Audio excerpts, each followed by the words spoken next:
Welcome back to the lecture of the course Energy Resources, Economics and Sustainability.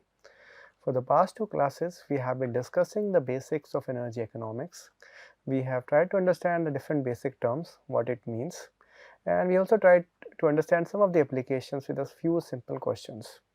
So when we are talking about energy economics, one thing that comes to our mind is the decision making. So normally when we are dealing with energy scenarios, it comes into being, we have a lot of options which could be made or which could be used for achieving a particular goal. How to evaluate those purposes? And one of the basic methodology that is adopted is evaluate them on the basis of economics. So in this class, we'll try to understand how can different methodologies be used for evaluating the different purposes. But first, let us try to focus on the decision making process itself. So, decision making process, any decision making process for that matter would have these 5 steps. The first thing is we would want to identify and describe the problem. It needs to be described as precisely as possible.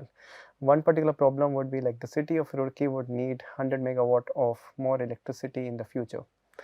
Then you develop a list of comprehensive alternates that could be used to fulfill that need.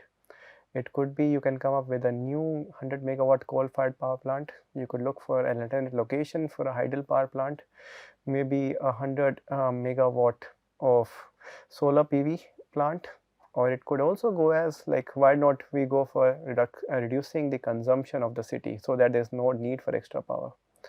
Then as we move further, we would want to eliminate some of the choices. Now this elimination could be on the basis of different kinds of different decisions. Environmental could be one. We don't want a nuclear power plant to be set up. There is advocacy groups who is not in favor of setting up a nuclear power plant. So that plant is ruled out. There might be environmental regulations, like there are many migratory birds that come in the city of Roorkee, and they might a possible wind power plant would cause harm to those birds. So in that case, a wind power plant is also ruled out. There might be other advocacy groups who would not want the expansion of a hydro-based system. There could be other political considerations that come into being. So the third step is basically eliminating the options which might have hurdles as we move further, and this is normally based on the previous experience with similar plants.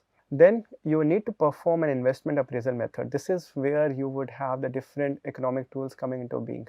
So once you know like these are the possible alternates that could be used or that could be there to meet a particular goal, you would want to evaluate them purely on the terms of economics. You don't pay any heed to the environmental regulations or other kinds of barriers as of now. That was done in the previous step.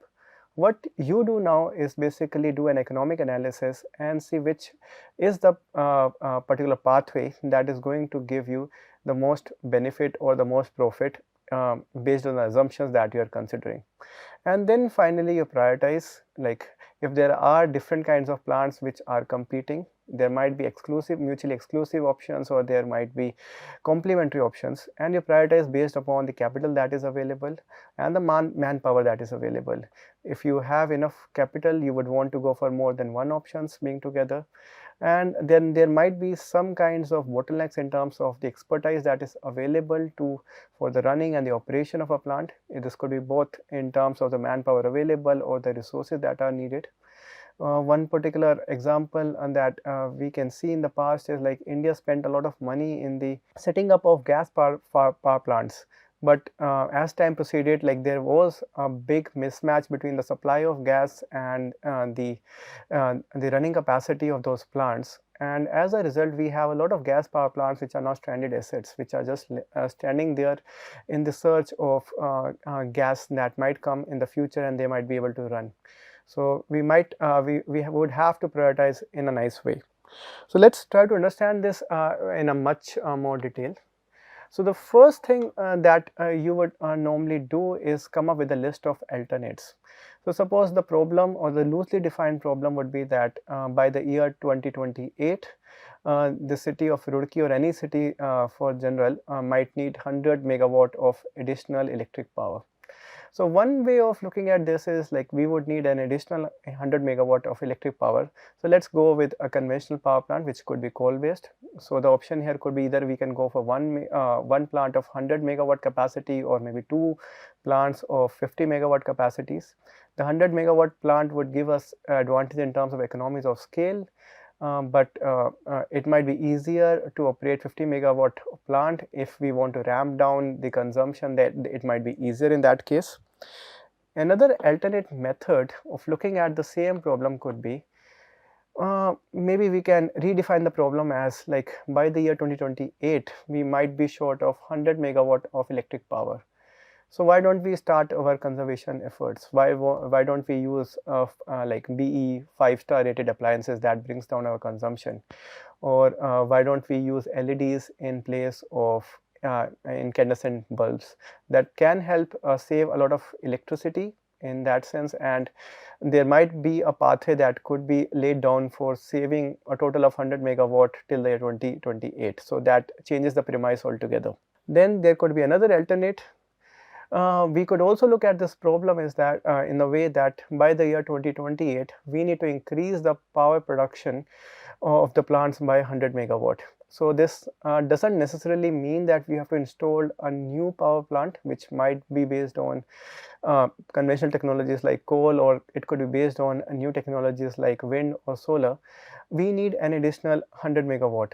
Can the plants that are already there be refurbished to supply an extra 100 megawatts? We can look into the options like, can there be an additional reheaters or feed water heaters that could be applied to maybe the 3 existing plants that are nearby, and their capacity could be increased by 100 megawatt. In that case, we just need to adjust or we just need to update the ongoing capacity, and we don't need to build in a totally new plants. Another way of looking at the same problem would be like, now India has announced its net zero targets, say 2070. If a coal power plant was to come up, its life is going to be at least 30 to 40 years. We should not go into a power plant that again causes a lot of emissions. So let's update our problem statement to be like, we need 100 megawatt of clean or green power by 2028. So in that case, our options are limited. Maybe we would want to go for wind farm, we would want to go for a solar power plant or a hydel power plant, which has 100 megawatt of additional power capacity. Then another alternate for looking at the same issue could be like, unless we have another 100 megawatt of power, we will not be able to sustain the city's growth. Now, like any city in India would be growing at an exponential rate. This is true for all the metropolitan. We have a huge flux of people who are moving from rural areas to urban areas in the search of better lifestyle. And this nevertheless entails that our energy consumption is increasing at a good rate. And and this is one of the reasons why we need extra power capacity, specifically in the cities. Now, like a purview in which we can look at this problem could be like, why don't we stop the growth of the city altogether? So that's slightly on a negative side, but again that's an option that could work. We like discourage more people from coming in and settling in the city, so that the power requirement remains more or less the same. We don't allow the city to grow beyond certain limits, and in that case there might not be a need for 100 megawatt of additional power by 2028. So that is another solution that might exist. And finally, there could be another way of looking at the same problem is, can we buy 100 megawatt of additional power by 2028 by some additional power plant that might be located in the vicinity, maybe in a different state. So in India, we have different states producing electricity by different methodologies or different technologies. What if some state, maybe Himachal, has a good amount of extra electricity, and can we buy some additional electricity from a neighboring state, which basically states that we don't need to build our own infrastructure. So again, that is an option, and that might be looked into. So again, when we are looking at a need for a growth in energy capacity, it needs to be looked from the different point of views. There could be different alternates, and there could be different pathways for achieving a similar goal. So we need to rephrase the problem and look at it from the different perspectives. And these kinds of alternates are normally developed in what is called a conventional brainstorming process.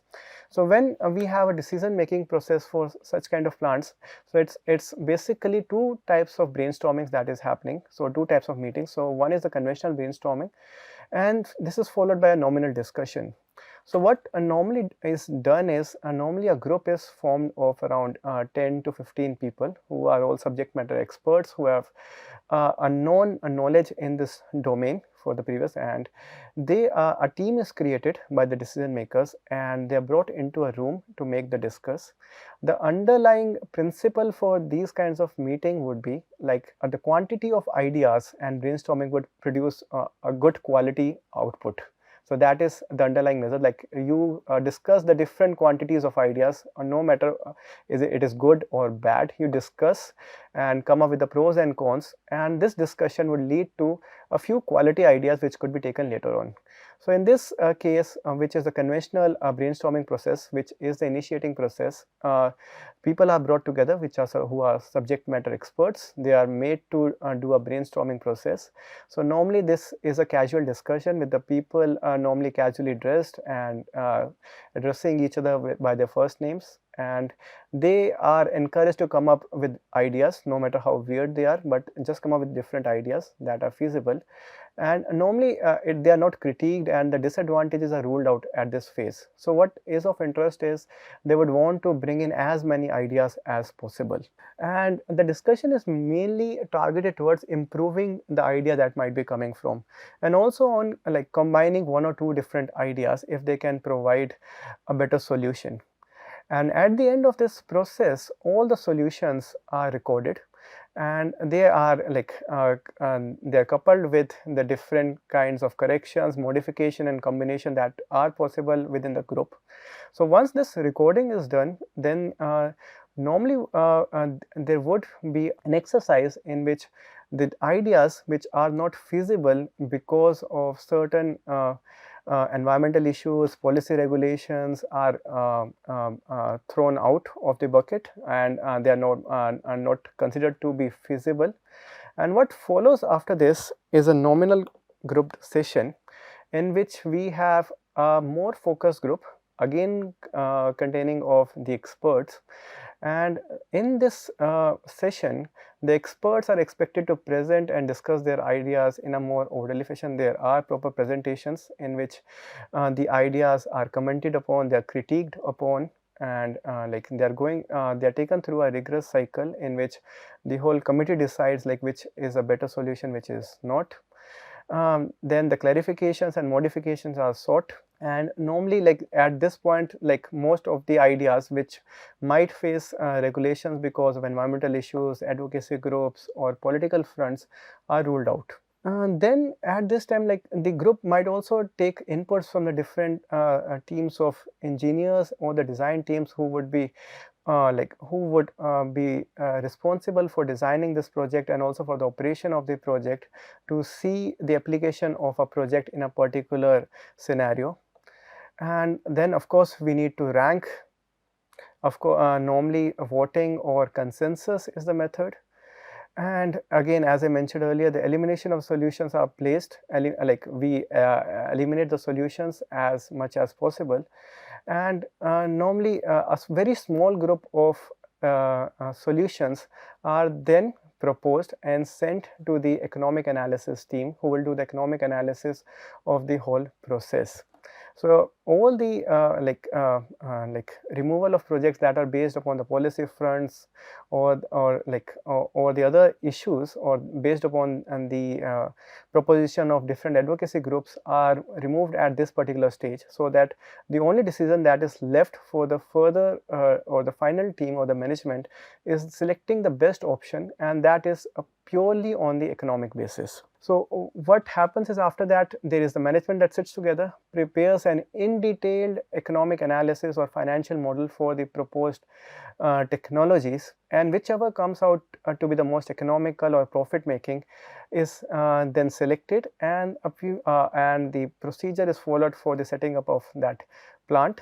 So after this level, there is no more looking back into the environmental issues or other issues that might patch up, and the final decision is made up purely on the financial basis. And normally you would go for a project that would be profit making for the coming few years, because if you select a project that might like help you meet the needs of energy requirement but is not profitable, that might not be able to sustain the organization for long. Just for an example, so this is one of the exercise and that we experienced lately, like India, as we are going towards the different kinds of renewable power sources, and most of the power sources that would help us achieve the net zero target are flexible in nature, which means they are available in certain times of the day and certain times of the year. So for the times which are not in which the energy is not available, we might want to go for certain storage options. And when we look at the storage options, there are many of them. There could be mechanical storage, electrochemical storage, thermal storage, electrical storage, chemical storage. And here in the slide in front of you, you can see there are a lot of storage options that are being explored. When you look at the popular literature, possibly you would only come across batteries and in some cases pumped hydro as well. But if you see, like, there are a lot of storage options that are being explored in the different parts of the world, and the different kinds of nodal agencies are in India are also looking towards this, like what could be the different possible storage options. So based upon like there were discussions held on what are the possible storage options, which of them have more advantages, which of them have more disadvantages, then what is the scale of operations, how does the supply chain act, like do we have like certain materials that might be needed for some of these storage options, are there critical elements, are there some regulatory issues. So all this have to be listed down, and once that is listed down, the team formalized, like maybe India should focus as of now on pumped hydro, lithium ion batteries, vanadium flow batteries, compressed air, and thermal storage. So these were the 5 technologies that were listed down, and then business models were prepared and then discussed among the different nodal agencies. So this is just an example how things are carried out. Now when it comes to selecting of the best options, one thing that is often left out is the externalities. So by externalities, I mean and there are effects of certain plants, or there would be economic effects that are not taken into account, like the effects on the environment, the effects on the lifestyle of the people. There might be certain diseases that might be caused because of some of the effluents that are created by any plant, and they could have economic penalties on the people that live besides the plant. And most of these are coming under the heading of externalities, and not many times are they accounted for when the business models or the financial models or the economic models are created. Just for the sake of example, there could be long-term effects from a nuclear power plant storage, which is storing radioactive material. There could be human health effects that come from the coal dust that originates from a coal-based power plant. Of course, we are aware of the greenhouse gas emissions that come from the different power plants, maybe coal-based, natural gas-based. The wind powers or the wind turbines have a negative effect on the migratory birds that travel. There are a lot of bird hits that happen. Then there could be ecological disruptions because of building of large-scale dams. We have experienced things like this in our country as well. Construction of a barrage for a tidal energy system again causes ecosystem disruption, which is not good for the aquatic life. And we all are experiencing the urban air pollution in all the metro cities that we have. So all these comes into the form of externalities, and there have been attempts to give it an economic value. But again, it is very difficult to come to a consensus among the different agencies and different organizations of the economic values that might be attributed to these technologies.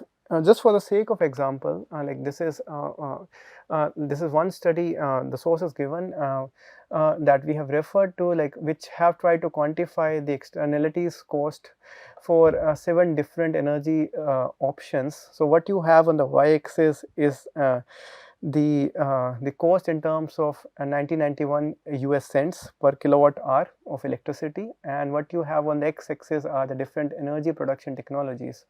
So we can see there are different costs attributed, and of course the cost on the y-axis are on the log scale.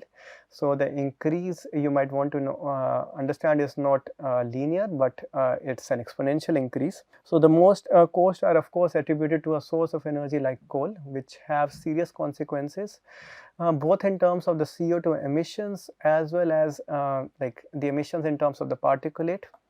Then it might be slightly better in terms of gas or petroleum. Nuclear, again, it's widespread. It depends upon like how the history has been, but again there could be some implications of a disaster like Fukushima. Then again, like a system which is based on PV or solar or wind is or does also have certain externalities cost, which might be caused by the different kinds of emissions during the building of these plants, and something similar for the biomass. But again, let me repeat on the same point, it has been very difficult to come to consensus whereupon the economic value has been justified, and it has been and there has been a solid ground to adjust the numbers, and that is one of the reasons why they have not been taken into account so far. So coming back to the economic analysis, now let us try to understand the different types of investment appraisal methods that would be taken into account once the nominal discussion group have came up with the final solutions. So normally it would be 2 to 5 solutions that this group would come up, and it is basically the duty of the management team or the economic analysis or the financial analysis team to select the best options. So for any the best option or the best methodology, the methodology should have these 3 major characteristics. So these 3 major characteristics is like the methodology should take into account the entire time horizon of the project, which means it should take into account the capital cost that is involved during the buildup of the plant, that might again take 3 to 5 years. Then the operating cost and the dismantling of the plant at the end. It should also take into account all the cash flows pertinent to the project over the entire time span. It should not happen that the cash flows are only taken till the break-even cost is reached, or we're not concerned about the cash flows that are made for the replacement of a certain equipment. So the cash flows need to be taken into account throughout the entire lifespan. And finally, the methodology should be able to account for the time value of money. So it should be able to discount the future cash flows and bring up with the present value, or the other way around, so as the equivalence basis for the cash flows is maintained. It should not happen we are just considering money on the absolute basis, because as we have understood in the previous classes, 100 rupees that you have now is not equivalent to 100 rupees 1 year down the line. So there is a change in the value of money that happens over time. So any good investment appraisal method should have these 3 features, which I would want to repeat it for you. It should be taking into account the entire lifespan of the plant or the project. It should be able to account for all the cash flows over the lifespan, and finally it should be able to account for time value of money. Now let us go through a few major investment appraisal methods. The first one is called the net present value. So what happens in the net present value is that I discount all the future flows to the present day and add them up together to see the present values of the future flows. So suppose I'm making all the investments over the lifespan that is happening in the different years. So say year 1, year 2, the investment, we have cash flow 1, cash flow 2. Comes the year n, we would have another cash flow that is occurring. They might be positive or negative depending upon whether it's the capex or the revenue that you are generating, but you would have different times of cash flows that would be occurring throughout the lifespan of a project. So what the NPV method does in essence is adds all the cash flows that could begin from the year 0. So that is when the investment would occur. So cash flow 0 that occurs in the year 0, that is present. And then we have the cash flow 1, and then I discount that with the discount rate, which I've assumed to be R in this case. The second cash flow would be discounted by 1 plus r, square of the whole, comes the nth cash flow CFN, and this is 1 plus r raised to power n.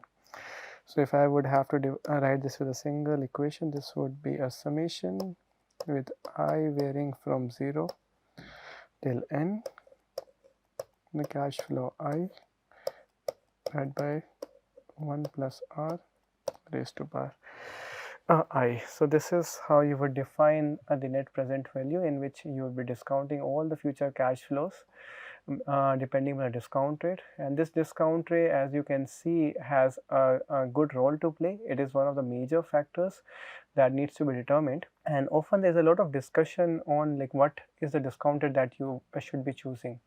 So we have discussed this particular aspect like in the previous class, where we have discussed the different factors that would dictate this discount rate.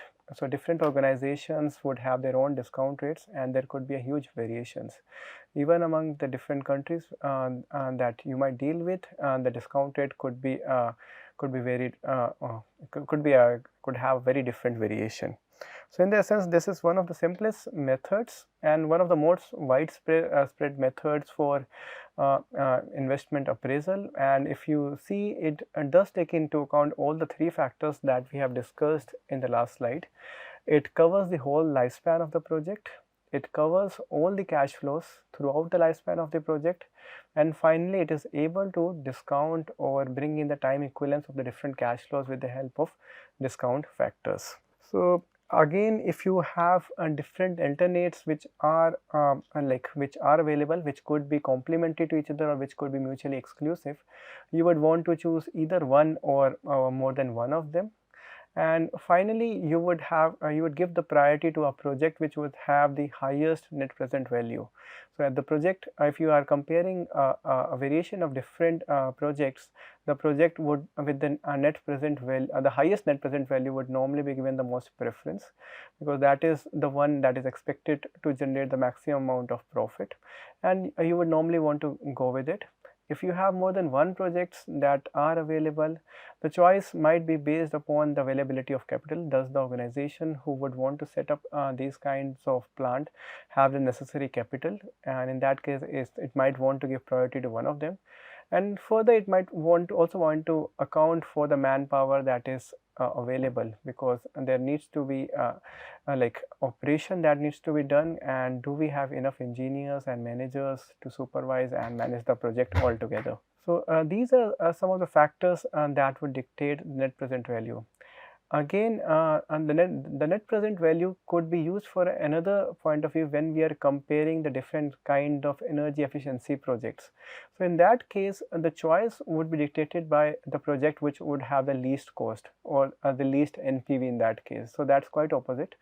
For comparing the different kind of energy production plants, you would go for a plant which has the maximum profit or the maximum NPV.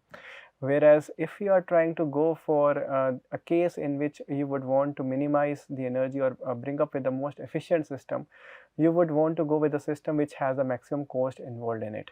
So to understand this, let us try to go through a simple example. Now this example is that like a future building is considering changing the electricity profiles, and it has three different options: the conventional incandescent bulbs, which we have been using in the houses for decades. Then there could be the fluorescent bulbs dictated by the term FB, and finally LEDs. Now the cost of all the three technologies is incremental. It has been proposed that the cost varies from rupees 640 to 1400 to 7000. So there is a huge jump if we go from fluorescent bulbs to LEDs. And it has also been found that based upon the efficiency, the electricity consumption over the year by this technology could be hugely variable. So as we understand that incandescent bulbs are of course cheap, but they also consume a lot of electricity. They are not found to be very efficient. If you go towards fluorescent bulbs, they are significantly efficient, and if you go towards LED lamps, they are much more efficient. And it is also expected that the cost of these like the annual cost would have an increment by 3% annually. That might be dictated by the increase in the electricity price. Further, the cost of these bulbs, which might be dictated by the raw material cost, also increases at a rate, and that rate could be 2.5% per year. Further, these different technology bulbs would have a different lifespan. For the case of an incandescent bulb, the typical lifespan would be 2 years. It would be increased to 3 years for a CFL, and for the LEDs, it can go as high as 6 years. So, given these constraints, and we also know that for the owner of the building, the discount rate that he or she has chosen for himself or herself is around 7%. Let's try to evaluate which is the most beneficial option. So, what we'll go, we'll use a simple Excel based spreadsheet to come up with a solution. So, let's go to Excel and try to evaluate the 3 different options. So, I'm hoping everyone can see the Excel sheet. So, herein we have put in the primary numbers. So, what you see on the left hand side is the cost of installation of the incandescent bulbs, then the energy used by incandescent bulbs, the total of these two, the capex and the opex, which is basically the installation cost and the energy cost, and finally I would want to discount that for the future, and this discounting is happening by using a discount factor of 7%. So, in the first case, since it is the year 0, there would not be any discounting occurring. So, and also the installation cost is increasing at 2.5% yearly. So, the cost of 640 would increase to around 672 in the second year, and then 706 rupees in the fourth year. Further, we are taking the total lifespan of 6 years so as to compare the different options, given that all the 3 have different lifespan. So, whereas like an incandescent bulb would have lifespan of 2 years, it would be 3 years for a fluorescent bulb and 6 years for an LED installation. So, we have chosen 6 as a matrix or the number of years to compare, to have a fruitful comparison between the 3. So, if I talk about the energy consumption, this would be increasing at a rate of 3%. So, let me put it, so first year, and then I multiply that with 1.03, and let me increase that for the next 5 years or so. The total of course would be an addition of these 2 factors. So, I am just putting in, and this is the total amount that I should be getting. And finally, I would want to discount it with the number of years, and taking 7% as the discount rate, which you can see in here. And if I discount that, this is the total cost would be on an yearly basis. So, what I would want to do is I would want to add all the yearly cost, and this gives me the NPV of this particular technology. So, it costs around 26,692 rupees. Now, let us go towards the second option, which would have an initial cost of 1400 for the installation, and this needs to be replaced after 3 years, and given an increment of 2.5% on yearly basis. For the third year, the cost would be around 1508. Against the energy cost is somewhat lower in this case, which would again be increasing at the rate of 1.03. So, let me put this factor, and this is how the energy consumption would be increasing for the next 5 years. Further, we would have an increase in the total cost as well, and finally we would want to discount that with the same factor. So, again the cost remains same for the year 0, whereas that would change in the future years. So, we would have the cash flows that look like this for the next 5 years. And what I can do, I can do an auto sum, and I can see there is a significant reduction that happens in the net present value of all the costs that are occurring. A similar exercise can be done for the LED installation as well, wherein you can see there is a one-time cost which is almost 10 times higher to that of an incandescent bulb.